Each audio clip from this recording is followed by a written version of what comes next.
my name is Kawthar Almajali and I'm a first year uni student, and today I'm going to be talking about evaluation elements and just a complete self-evaluation. First thing I'm going to start with is a description of aspects of myself that I think are self-evident or are obvious. First thing, I think what's obvious is that I'm a very bubbly person, and I became aware of it because people they tell me that I did not at first come off as a very bubbly person. I think it's because of my facial features, but when they get to know me, they know that I'm a very bubbly person. Another thing is that I am a very extroverted person, and I became aware of it because I was with my friends and we were taking a personality test. And I realized while I was pressing the multiple choice in the test that I was actually picking options, that I wasn't shy and I didn't have any problems making any friends. A third one that I think is pretty self-evident or obvious is that I have a great humor. And if I became aware of it, it's because everyone laughs at my jokes. I'm going to start with the negative traits. I think that's a great start.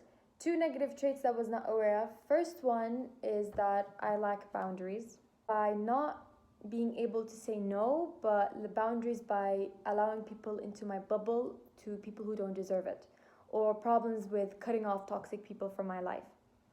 Another negative aspect, which is honestly kind of embarrassing, but that I cut people off while they're talking. They'd be saying a sentence and I would just cut them off completely, not even say excuse me, and just insert in my own story. But 2 positive aspects about me: I have a very soft heart, extremely soft heart.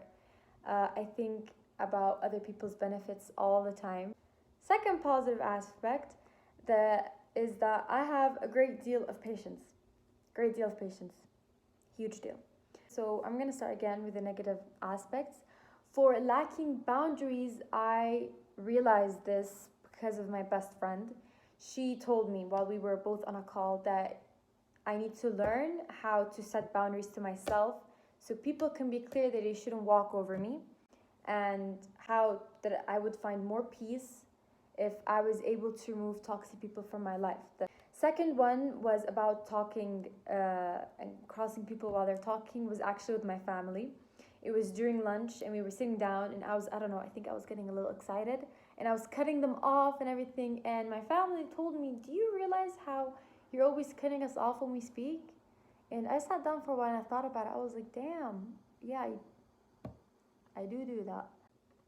The first one, that I'm soft-hearted, I've heard it from my mom, my dad, my friends. I've heard it from everyone. They used to give me examples, for example, in school. Even if someone needed any help or someone was going through a really tough time, I would keep myself aside for a while and just help them. And I think I do this because I come off as a very empathetic person. I have a great amount of sympathy. So I empathize with people a lot, so I come off as soft-hearted. I have a great deal amount of patience. Wasn't actually someone telling me it, it was me comparing myself. For example, I would compare myself with someone else in this situation I created or situation that I've seen, and I start to notice that I have more patience in this situation than this person does. Now, to transcend my negative characteristics and make it better, actually, I have done it and I've been doing it for years. For the lacking boundaries, I have been really reading a lot of books. I read philosophical books. I really like reading books about Marcus Aurelius or meditations. I started practicing how to set my boundaries slowly. And now, if I'm seeing myself in present day, I've realized that no, my boundaries they are becoming much better. The second one about cutting people off, I am still working on this, but I've made it a habit to start saying excuse me. So I started practicing by just repeating what I'm saying so I won't forget it. And I would tell the person, "Excuse me, can I cut you off?" And it's becoming a habit now. For the positive ones, to develop them more, I've been thinking about making friends like me. I really like making friends who also have same positive aspects as me, and I can maybe learn from them how they take advantage of their positive aspects, what they do with it. For example, if someone was also patient, maybe they can use that patience on something else. Or someone I'm very empathetic, they can use it as being volunteering. So I like to learn from these type of people, so I prefer to surround myself. I would like to talk about this topic in my own words. With self-confidence, I think I kind of see it as more of a journey, a really long journey. And some people see self-confidence as actually only your outside looks. It isn't actually it.